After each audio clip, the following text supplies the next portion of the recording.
Today on the Somewhere in the Skies podcast, we welcome Greg Eghigian, professor of history and bioethics at Pennsylvania State University. He is the author of the new book, After the Flying Saucers Came, A Global History of the UFO Phenomenon.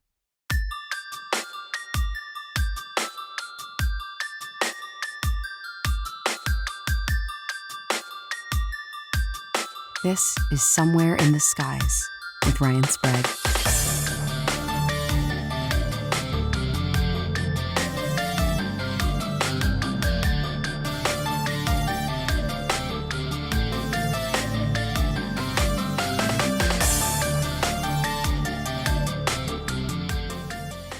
Welcome, everyone, to Somewhere in the Skies, and a very, very warm welcoming for one of our first guests that ever came on Somewhere in the Skies, Greg. I don't know if you remember, but I believe you were my third or fourth guest when I Oh, first wow. started the show. I did not know that at the time. I Wow. was so nervous to talk to you. I think you and I had maybe just met in Phoenix at a Yeah. event.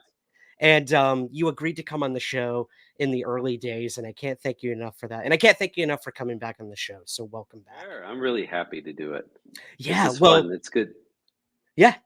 there's a big reason you're back. You came out with a brand new book that is really making waves inside and outside of the UFO community. And I want to get the title right here. After the Flying Saucers Came, A Global History of the UFO Phenomenon. So we probably talked about this in our previous interview, but I like to get people caught up on who our guests are and why they are doing this, why they agreed to come onto a UFO podcast, right? So, Yeah, as a right. history professor at a very well-known school, so obvious question first: what Yeah. got you interested in UFOs? And on the flip side, what made you want to write this book about UFOs? Yeah, right. So, well, I mean, I'm like a lot of people. I'm sure it's like you and just a lot of us. Very fascinated with the topic when I was growing up. Um, Read just about everything I could get my hands on when I was a kid, and movies, TV, anything related to UFOs and aliens was on my radar. And I liked all of it. I mean, I read, Eric von Däniken, but I'd also read debunkers. I'd watch documentaries. I'd watch movies. So just about anything, and I was always fascinated with it. But I will say, then, as I grew older, I kind of moved in other directions. I got interested in other things. I'm a historian of science and medicine, and so other kinds of things got my interest. And then a while back now it's almost, about 10 years ago when I first got interested in revisiting this stuff. And it was basically triggered by talking with a colleague of mine who was writing some stuff about the resurgence of the occult right after World War II in Europe, which is something I hadn't known about. And I was like asking her, I was like, hey, did that flying saucer UFO thing ever take off over there back then? She's like, I have no idea. And she said, you ought to look into it. I'm like, oh, no, I don't have time for this.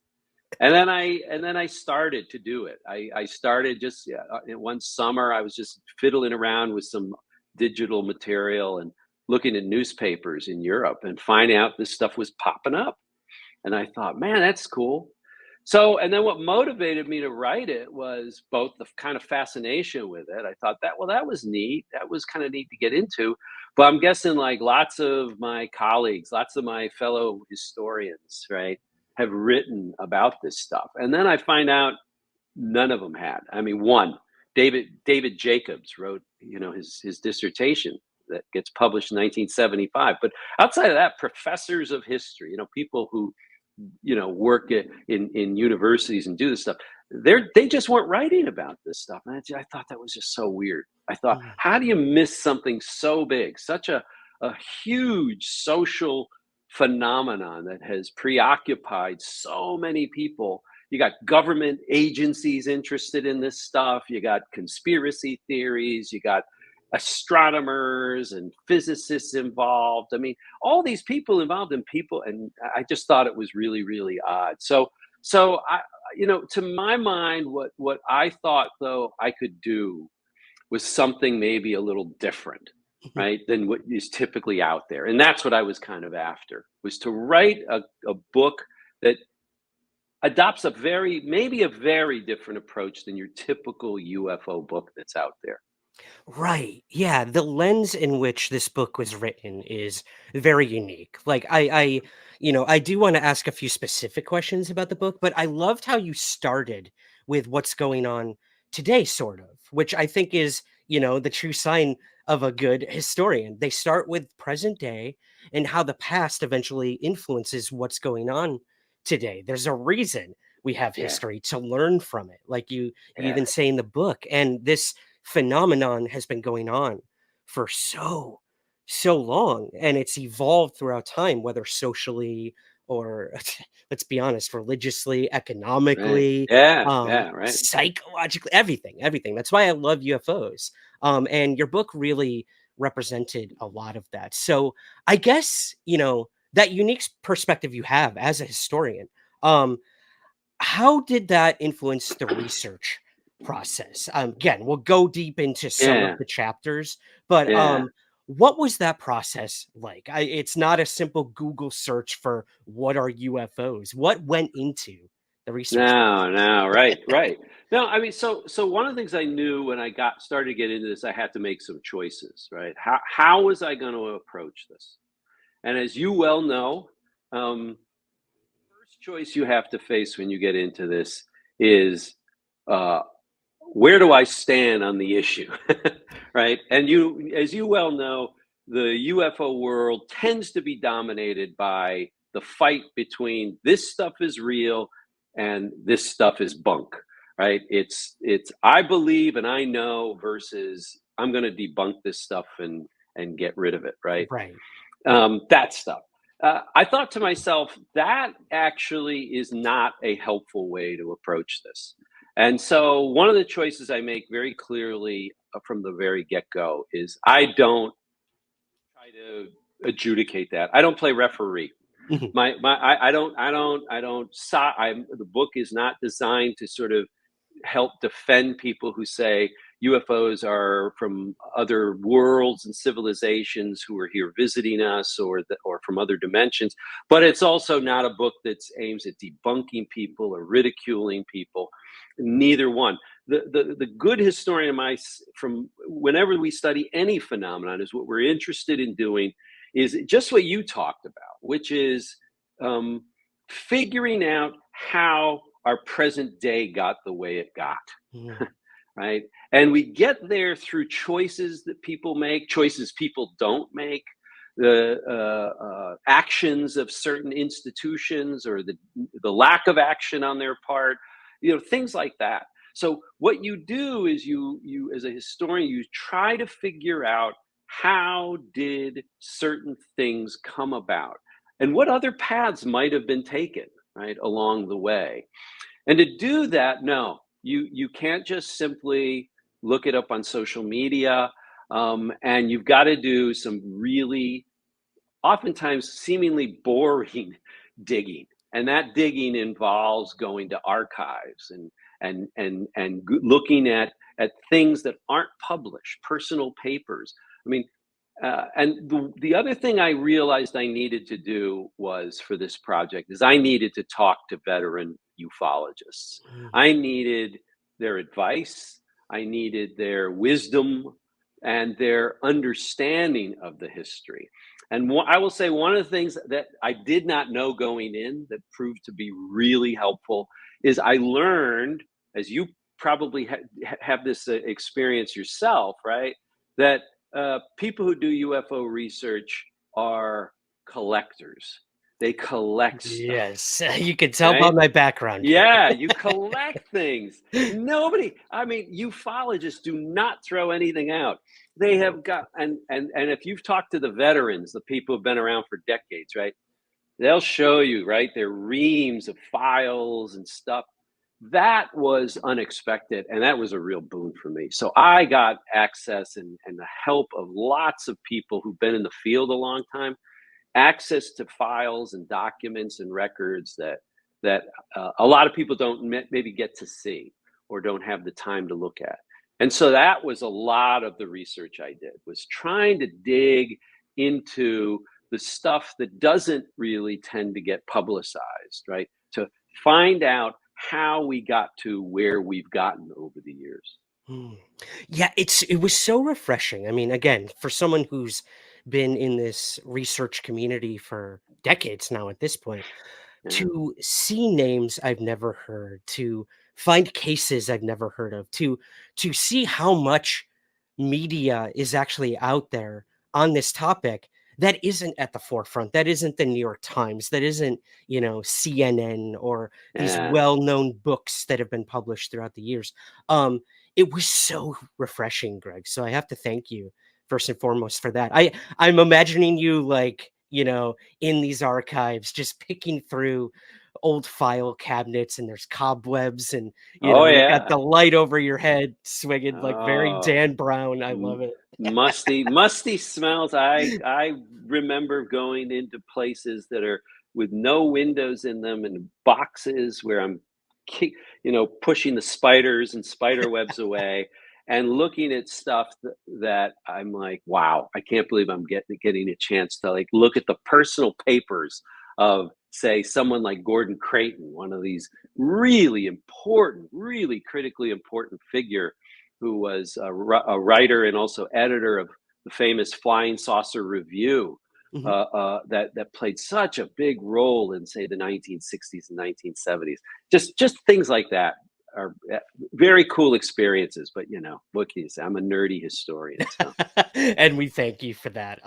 Well, I mean, as a historian, you set up the book in such a great way for people who may be familiar with some of this, but those who may not, and you sort of chronicle the birth, I would say, of this topic, and you start with things like the Foo Fighters, the airships, even earlier, and kind of work your way through the decades of what the phenomenon is versus the perception of it, I guess you would say, the movements that cropped up Hmm. from this ambiguous phenomenon that was occurring all over the world. So yeah, Yeah, I'd love to ask you, chapter 3, actually, this is one of my yeah. favorites, and I'm going to refer to my notes here. Spaceships, conspiracies, and the birth of the UFO detective. Love the title. As a UFO quote unquote detective, Yeah. I this one really resonated me. So, could you tell us a little about this time period? Here you have it from 1948 to 1953. So, what was this birth of sort of the UFO researcher, versus, I guess, kind of the birth of the phenomenon itself? Right. Yeah, because you're right, because the sightings, I think, have always been pretty much grassroots. I mean, nobody has orchestrated the sightings. The sightings come from the ground up, from actual witnesses seeing things and sometimes reporting them right to authorities or to other people. Um, the what seemed to me critical to first of all recognize is, though you had to go from that phenomenon to then a group of people who start to say, hey, we need to look into this. I mean, the military, of course, was the first to do so. The air in the United States, it was the Air Force, or in, say, the UK, it was the Ministry of Defense. They start to look into this stuff pretty early on, right? Soon after the famous Kenneth Arnold sighting in June of 1947. But what happens is people out there, civilians, regular folks who are interested in the topic, start saying, I don't think, first of all, I don't think they're coming clean with us. And secondly, if they are, they're not very good at their job. So we need to get involved. And so what you get is the beginnings of a group of people who start to say, maybe I can do this for myself. And how am I going to do this? I'm going to get information by digging into this through newspapers, right? Because newspaper coverage is all over this topic. And so they start collecting newspaper articles on it. And one of the coolest things I remember finding out about was a phenomenon I did not know existed. This is way before, right, the world we have now with, right, search functions where you can Google something. Mhm. Way before that, right, were things called news clipping services. And what Mhm. you would do is you would subscribe to one of these news clipping services, and you would give them what we would call search terms, right? Flying saucer, UFO, whatever. And for a fee, what they would do is then intermittently clip out articles from newspapers all over the world and send them to you with the date on them, right? And then you could keep track of this. And so when you look at the files of people back in the 50s and 60s and how they were keeping track of all of these sightings all over the place, particularly before there were any big UFO organizations to do it, that's how they were doing it. And Mhm. so this first wave of investigators are really doing this no budget. They're doing it on their free time, and they're looking into this stuff, trying to look for patterns, and then they start sharing information with one another. And very soon, what happens by the middle part of the 1950s, you have the beginnings of the first UFO organizations, some of which basically see themselves as functioning as kind of investigative bodies. And that's the origin of some of those early organizations like APRO and NICAP, right? The predecessors of things like MUFON.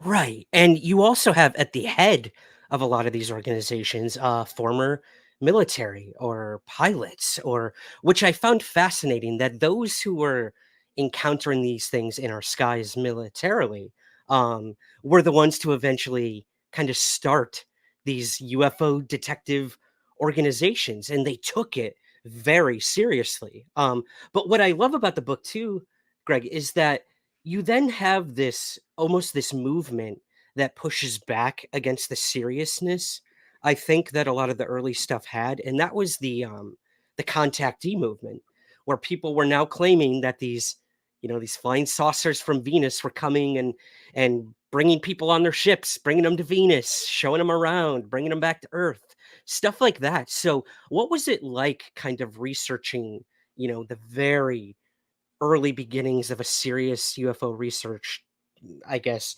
movement versus now these sensational claims popping up of, I guess, the contactee movement, as it were. Yeah, right. The contactees were a very different group of people, right? Because as you say, um, the kind of nuts and bolts investigators and detectives of, say, the 1950s were really doing just sticking pretty much to that, right? They were interested in these objects, trying to get maybe photographs or film or any forensic evidence you could gain from them. Um, the contactees come forward. They're a group of a lot of them. Most of them are the most well-known ones are Americans who come forward, as you say, I actually met the extraterrestrials, and almost all of them tended to say they come from within our solar system. Most of them look like us, and they are communicating to us that they have a message, right? And that message is a message of they're here to try to help us, to save us. It's a message of salvation. And these contactees come out of that experience, they say, seeing themselves as, I guess you'd have to say, they're kind of see themselves as prophets, right? Mhm. They're going to proselytize the message of the aliens, as who are now sort of framed as our space brothers, our space sisters, to create this kind of cosmic communion.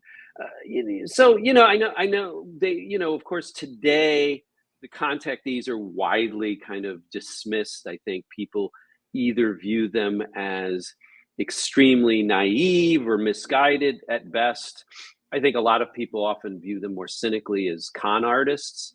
But I think when you view them historically and you don't sort of get into that sort of issue, what you have to see is they play this really important part in what you'd have to say, expressing what many people at the time and still today see as an important aspect of the UFO phenomenon, namely that it has some sort of metaphysical importance, that this is something that is of spiritual or religious significance.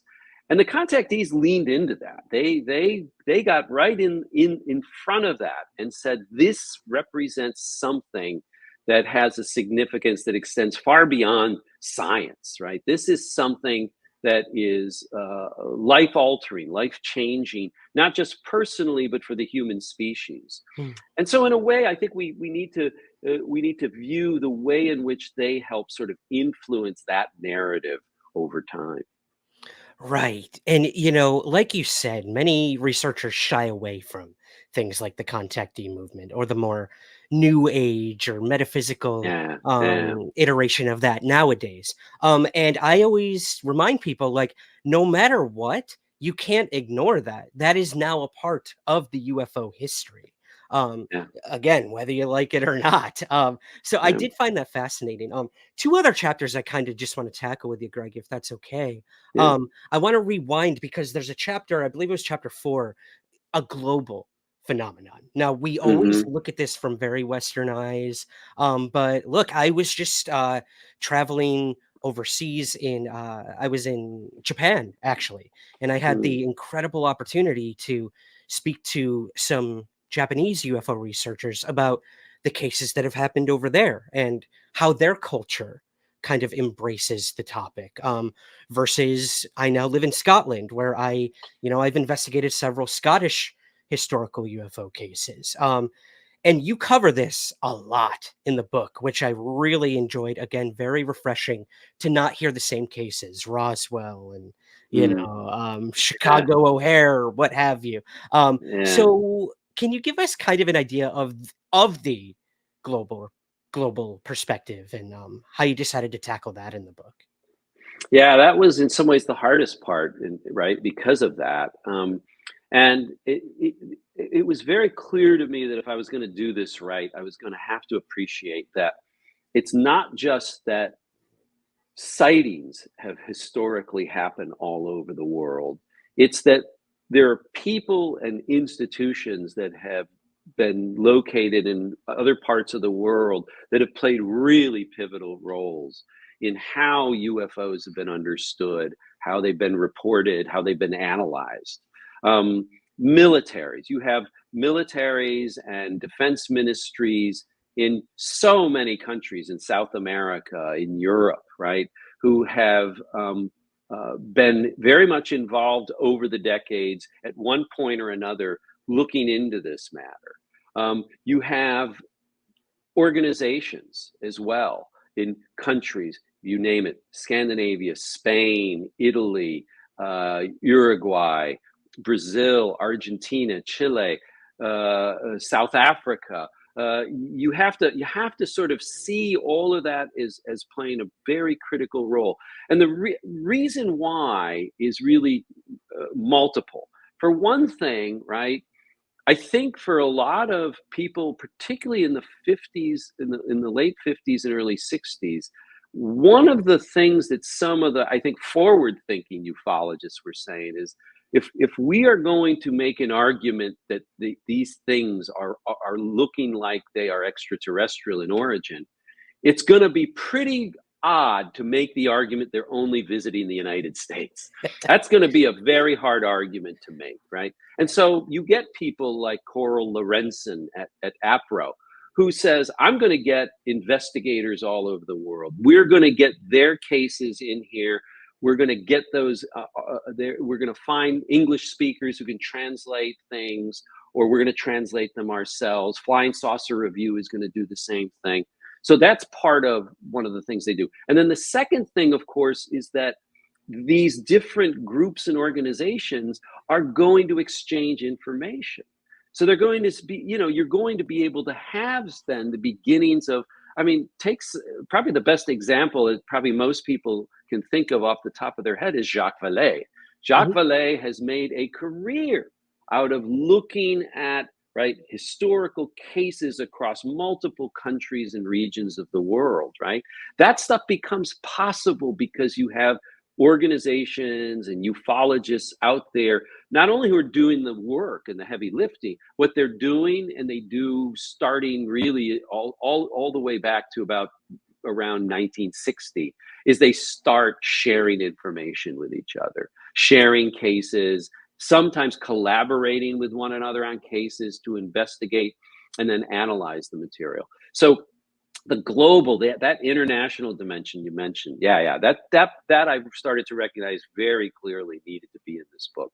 Absolutely. And I think you stress the challenges too. I mean, back then, you would probably have to wait weeks to hear from someone from across the world about a UFO case. Whereas now, I'm just Yeah, like, hey, Miguel in yeah, Mexico City, what yeah, happened yesterday? And I get the yeah, answer within seconds. It's yeah, crazy. yeah, Yeah. yeah, Um, all right, my favorite chapter, Greg, I have to say, was chapter 8 called Intruders.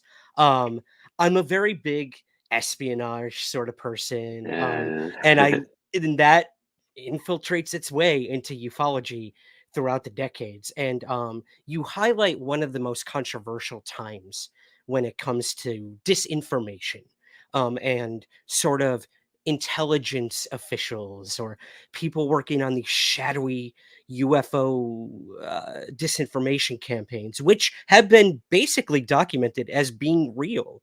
I mean, sending people, spooks, as it were, to UFO conventions, or the Russians coming over and coming to our UFO things too.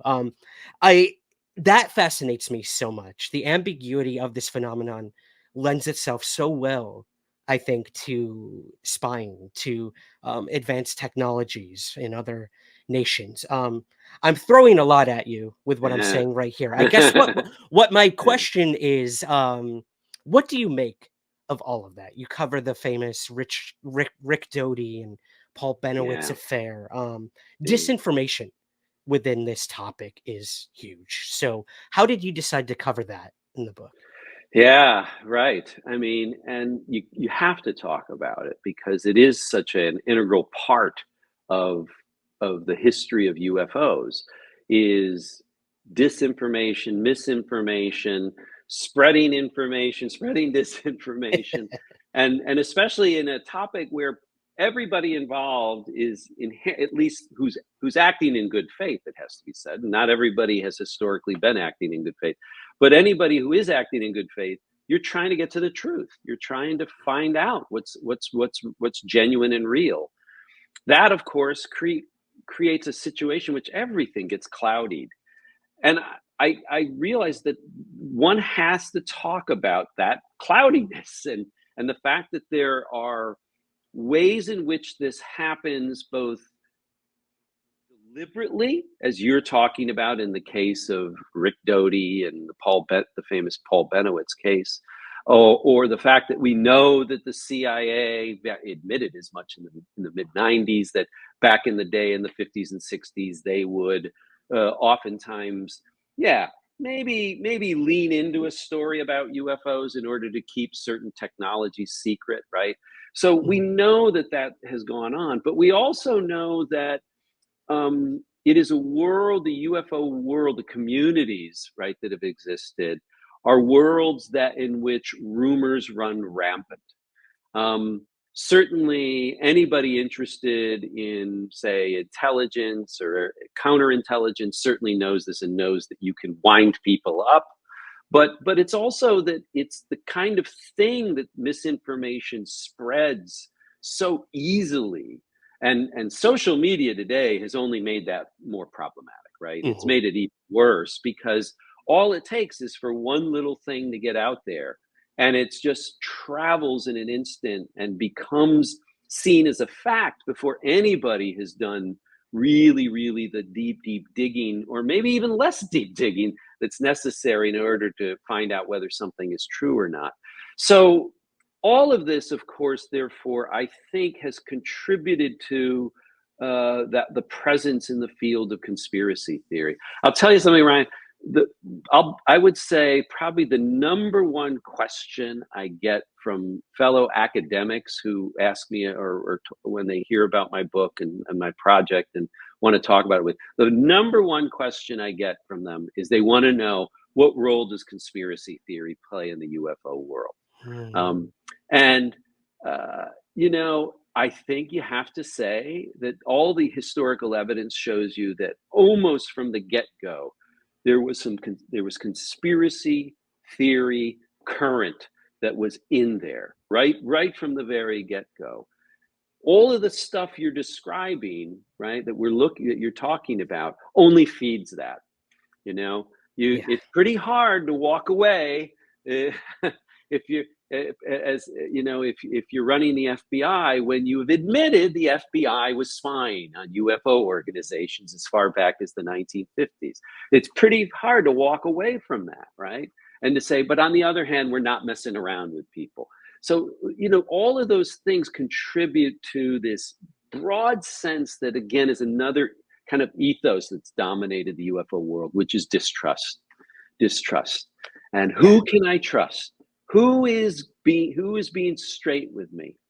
I Mhm. mean, and you've been around this enough to know, for every time you hear somebody say that person is really trustworthy, you'll talk to the next person and say, "Oh, are you kidding? I never trust that person." Right? Yeah. Oh no, right? And that's the world you live in, and it's really, it makes it tough to navigate these choppy waters, doesn't Absolutely. I sometimes feel like I'm in a reality show where you have these it? alliances and then, Yeah, you find yeah. out they've been going behind your back all along. But no, Greg, I think you're right. You have, like you mentioned, the FBI messing with people or the Roswell cover up, as it were. Like this, when the government isn't being completely transparent or honest with the public about a topic like UFOs, that is going to birth conspiracy theory within those gaps of distrust and ambiguity and not knowing what UFOs are or aren't and thinking the government does know what they are. That is where conspiracy theory pops up, especially in today's world when we Yeah, can't trust anything that the government is telling us, quote unquote. I'm yeah, not right, right. there's many examples of that, but I think that kind of Yeah, leads us up to modern day ufology. And again, you do such a good way of kind of bookending the book. And I have to say, we've covered not even like a tiny sliver of what you actually have in the book, but today's ufology, where you have groups coming out now that want to work with the government to uncover the answers to all of this. You now have the Pentagon with their own official UFO project again, after they said that they hadn't been looking into this for many, many years. So yeah, can you kind of bring us up to speed on what's going on in today's world and why you decided to include that in the book? yeah, yeah. I think again, that was necessary to do because I needed to get this up to where we are now, but also, as you said at the beginning, I also wanted to begin in many ways with what's going on to sort of get us orient ourselves. And also, by the way, to be clear, I try to write this book for a lot of people who are outsiders to the UFO world. Mhm. People like you and me and your listeners, they know a lot of the ins and outs of this stuff. It is really, really hard for a lot of people who might be interested in the topic, who don't know the ins and outs. It's really hard for them to know where to enter into it. And so I was trying to write something that would allow them to sort of orient themselves pretty quickly. Yeah, I would say, from looking at this long history and seeing where we are today, it seems to me you've got three threads working in ufology today, and they don't all, frankly, map onto one another very well. I think it's an open question how harmoniously they can all coexist. Mm. um, so the first group, of course, is intelligence investigations. So as you point out, we've got now Arrow working here in the United States, right? In doing its investigations, it's following in the long history of projects like Project Sign and Project Grudge and Project Blue Book and things like that. And they are doing some things, I'd say, that strike me at least historically different than what came before. I think there's a little more frankness on their part, a little more of a willingness to admit things they don't know. The other thing I think that's been really quite remarkable, I thought was remarkable even as far back as 2019 and 20, was that these investigators were coming forward and saying, people are seeing real things, right? These are real sightings. These aren't computer glitches. People are seeing the things they describe. Right. That's kind of unusual because Project Blue Book people and people like that tended to say, "Oh, most people just, no, they're not seeing anything real." So I know a lot of people are really alienated or disenchanted with Arrow and the way it works. But those things I think are somewhat new. But Arrow is interested in the intelligence question. Bottom line is the intelligence people are always going to be principally interested in, are these things a national security threat? Anything beyond that, really, that's beyond their sort of jurisdiction. The second thing you have is, of course, the world of, for lack of a better term, the commercialization of UFOs, right? It's the entertainment industry, it's social media, it's people who have now made a name for themselves, who I guess you'd have to say are kind of UFO celebrities. You are yourself a UFO celebrity, at least in my. To me, Guilty. you're the biggest star I know in the field. That's extremely flattering, I think. But that's its own world, right? And as you well know, that's got its own pushes and pulls, right? There's money involved. Money has to, and if things are going to succeed, there's going to have to be a way to monetize those things. But there's a tension, right, between entertainment and doing and digging in ways and saying things that maybe not popular, and that's always a threat with the entertainment part of things. Can you make it entertaining and can you make it serious at the same time? There are people like you who do it. There are people who I don't know that they're nearly as successful at it as you are. That's, I think, one of those kind of challenges. And then the third group are academics. This is probably, to my mind, the newest development and probably the most really unprecedented. And that is people in my line of work, academics from all sorts of backgrounds, have come out of the woodwork and started, it's not an invisible college anymore. Right. We're out there. We're saying, let's do the research. Let's do it. You've got foundations. You've got a new journal, academic journal, a new society. You've got people at the University of Würzburg, the people at Harvard, right, who are connecting, right, SETI with UAP research. That is all really new. And these are folks who are saying, I'm not afraid to talk about this in public and to say, we need funding to do this stuff. Heck, NASA has given its stamp of approval to this. No one, you could not have imagined in a million years that you'd ever hear NASA saying that. So that's a very new development. We'll see where it all goes. Those are the three things that are all happening. It's a question of, do these three things, can they be married in some way to one another? Can they coexist and not step on each other's feet? That is up for grabs, and we're going to find out over the next, say, 5 to 10 years, right? Interesting. Yeah, I'm really interested to see where that all goes. I mean, you're right. There's classes and curriculums sprouting up left and right at universities and in classrooms across the world where UFOs are now being taught, whether historically or religiously, stuff like that. So I think you're right. That is the newest kind of iteration of all of this, and I look forward to where that goes. Greg, I have a couple listener questions if you're Sure. willing to Sure. reach through those with us. We have two of our Patreon members, actually, they get priority to ask our guests Mhm. questions. And two of them had kind of a similar question for you. So I'm going to group these together. Yeah. Suzanne L. and Paul H. on Patreon. Um, how did you move from an interest in mental illness and sort of like psychiatry into an interest in UFOs? And what is kind of the psychological impact that you perceive from a lot of these people who've seen UFOs or have experienced these things? Yeah, we'll start with that. Yeah, those are great questions.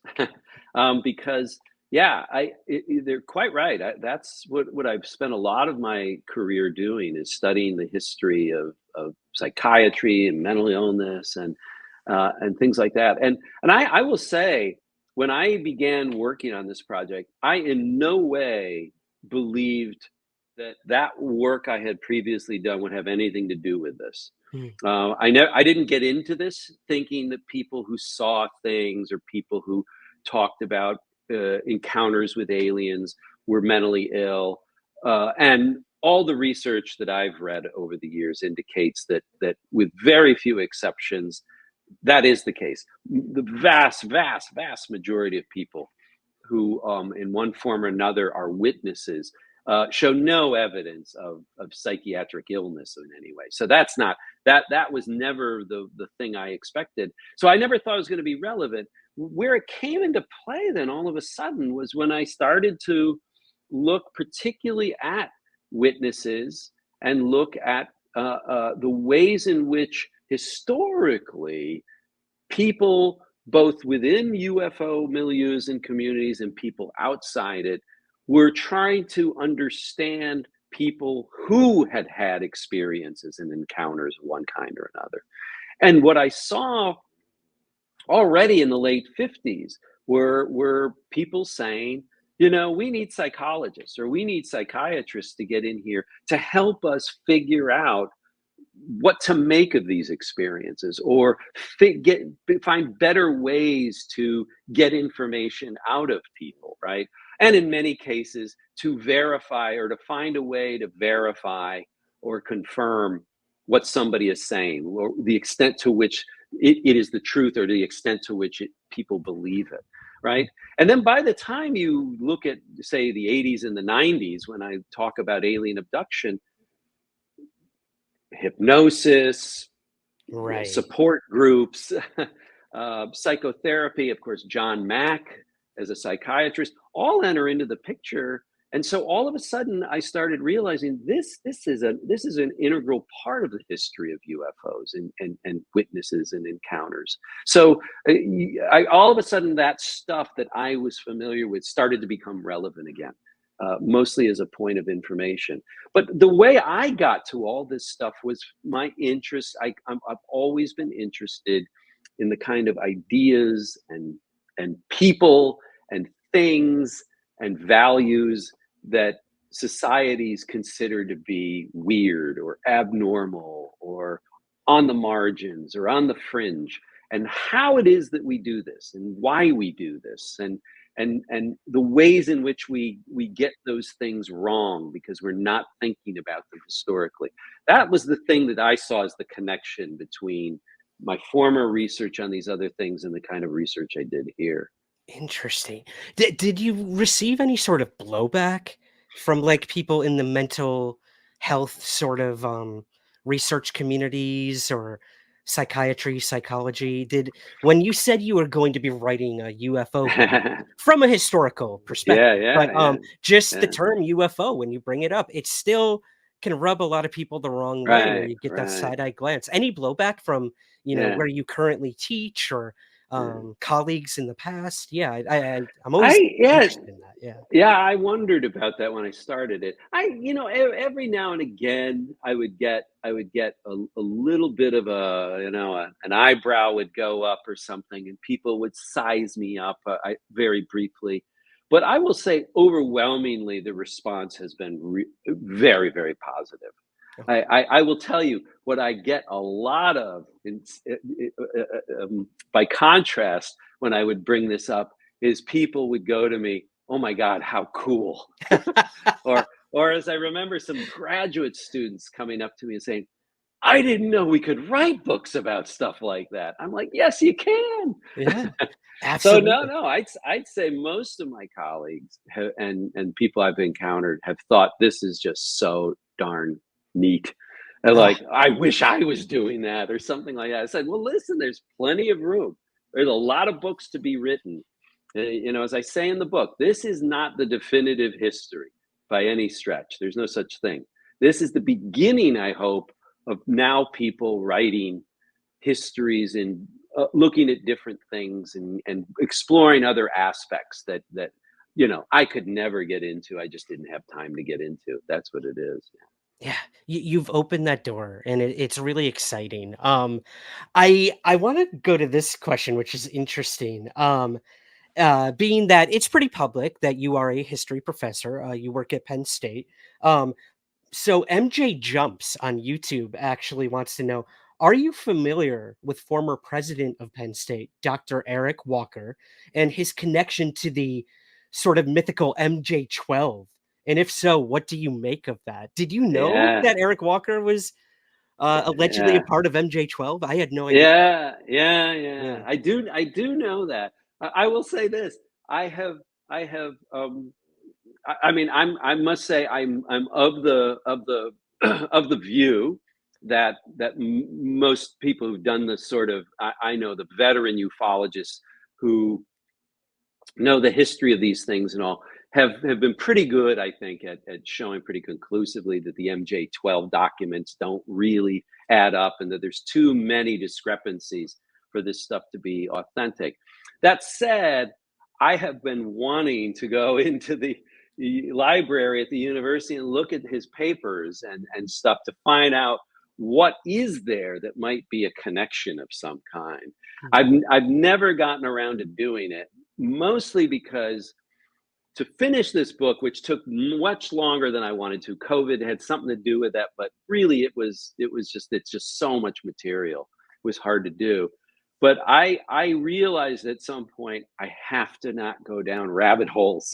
I have to go and say to myself, stick to the chapter you're working on. Finish this one. Finish Right. this. And so every time I thought, I'm just going to go to the library this week and look at the Walker papers and see what's there, I haven't done it. So, good question. That's my game plan. Hopefully, this coming academic year, what I'm going to do is I'm going to dip my toes and see if there's anything there. Yeah. Oof. Good luck. Good luck. Yeah, that is a rabbit hole to say the least. Last listener question, Greg. Norman on Facebook asks, so basically, art and history are often, melded together. And he wants to know, to what degree does human art and art forms play a role in the history of UFOs? Is that something you tackle in the book Oh, at yeah. all? Yeah. Yeah, I talk about images a lot, and there's a fair amount of imagery in there, but there's no question you know art plays a role in a number of ways. In one form, art plays a role in that we certainly know that people have often tried to connect the UFO phenomenon that we associate with the late 20th century and today with sort of artistic depictions of strange things in the skies centuries ago, right? And I think there is a connection. I don't think it's the same connection that a lot of people want to make. I think it has to do a lot more with those earlier sort of paintings and engravings and things. 9 times out of 10, what they were about was trying to express something spiritually significant and a message of spiritual importance, oftentimes moral lessons, right, for people in their time. And you did that through portrayals of certain objects. Oftentimes they were religious artifacts, or they could have been things like comets and meteors, which were seen as also very, very significant as communicating something to people. I see those things as very much also oftentimes types of figures and emblems and symbols that get carried over into the modern age as well. So that I find where I see the connection is I see it oftentimes in the kind of symbols and symbology that's used, but also in the kind of moral and spiritual significance that people read into things that happen in the skies above us. Yeah. I always look at things like Ancient Aliens. I mean, say what you will Mm, about the television show. I guilty have been featured on that show many a times. I don't cover, the ancient part of Ancient yeah, Aliens. I yeah, often right. cover the You more do. modern stuff. But you do have to wonder, like the interpretation of a lot of these pieces of art throughout history. And is there any possible connections to Men from the Skies? You see these statues with space helmets and spacesuits. But like you mentioned, it's all about what was happening at the time, how they were able to convey what they were trying to express through the art, and then Mhm. how we, future humans, as it were, are interpreting what they were trying to say. So, yeah, that's why I love art. There's a million Yeah, different no, ways it's to a look at it. beautiful. And Yeah. let's face it, this is I think a lesson from history is we in the present day, and this has been, by the way, for every generation in history, but whatever present day you are in, we are not very good at understanding our ancestors. Mm, we're often very, and when we suffer from um, a disease called anachronisms, we tend to want to see them solely through our own eyes, to think that they must have seen the world the way we see it. And that, of course, isn't really wasn't the case. And that I think is a hard thing to sort of reconstruct and getting at that, right, in some way. Yeah. yeah, absolutely. Well, that leads into my last question for you, Greg, and it might be one of the most obvious too. But what do you hope people will take away from your book? And yeah, what importance do you think your book will eventually play in the history of ufology, as it were? That one I don't know. That we'll see. We'll see what folks make of it, if anything of it. I don't know. I'm eager to get feedback from people about it. Um, I'd say the big takeaway I hope people get from this is an expression I use a lot. I use it in the book several times, and that is that UFOs don't make history. People make UFOs make history. The basic point of this book is to say that UFOs are a phenomenon that are inherently part of human history, part of our social fabric, and whatever they are and whatever they mean or maybe don't mean, whatever take that might be, it involves the work of people at various periods of time making decisions, doing things, right? Taking action, writing about it, speaking about it, making movies about it, arguing about it, proselytizing about it, or trying to shut people up about it, right? All these kinds of things are going on. All that is the work that goes on behind the scenes. And that to me is essentially inherently part of the UFO phenomenon. You can't tease that out. I've got a lot of colleagues who are in the sciences, the natural sciences, who say that culture, we want to get the cultural associations of UFOs out, which is why we use the term UAP, and we want to just stick to the science. And I make the argument you can't do it. You can't take the human being out of it. And I know Right. that's something you and I both agree with, right? Because you also are a big advocate of this idea. Don't divest this stuff of its human aspect, right? Absolutely. I mean, at the end of every lecture I give, when I travel around and give these lectures on the human approach to the UFO phenomenon, I play a brief clip of you to my audience, and it's basically you stressing, as I agree, that you can't take the human, you can't take the observer of said UFO out of the equation. Maybe you can if you're dealing with it from a national security standpoint, Yeah, or something like that. But this phenomenon stretches much further than just national security yeah, and what the UFO itself is. What does it do to us? How does this affect us culturally, religiously, yeah. economically, like we mentioned before? So yes, I always leave my audience with hope. with what UFOs can mean in your own personal life, and I leave them with that clip that you so graciously provided me with. So Yeah. yeah, I have to thank you for that. I have to thank you for writing this book. I think it was sorely needed in this field of research. And of course, last question, Greg, where can we find it, and where can we find everything you're up to?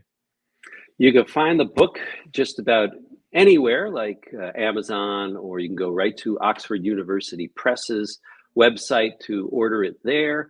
The audio book is, I believe, going to be available in about 6 or 7 days. If you're a fan of the audio version of books, it's going to be available that way. It is, I should say, only available right now in the United States. It's going to be released in the UK, Europe, and I believe also elsewhere throughout the world in early September. So anybody there is going to have to wait a few months or get a friend to send them a copy from elsewhere. But anywhere you can buy books, you can order it, and it's readily available, and it's, I think, actually affordable at a nice $29.99. I So love it. I love it. Affordable UFO books. I'm all for yes, it. I'm I all know for they're a it. rarity sometimes. Yeah. I know, I know. Well, Greg, like I said, like you came on in the very early days of the show. I feel like we've come full circle. Yeah. I've been waiting for a book like this for a very long time. So, thank you. Thank you for Sure. writing it. Thank you for giving us a very fresh perspective on a lot of this by looking at the past, which I think is most important. And that's how we will eventually find answers. So, thank you. Thank you for coming on Somewhere in the Skies. Thank you. This is a blast as usual.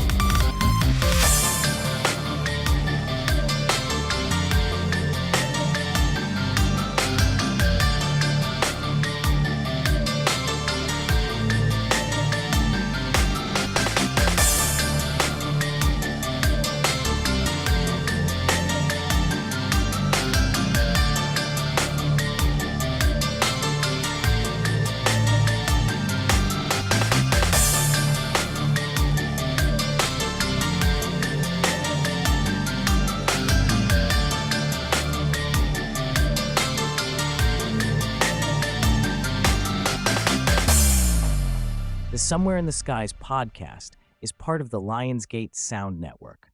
Please take a moment to rate and review the show on Apple Podcasts, Spotify, or wherever possible. Thank you for listening.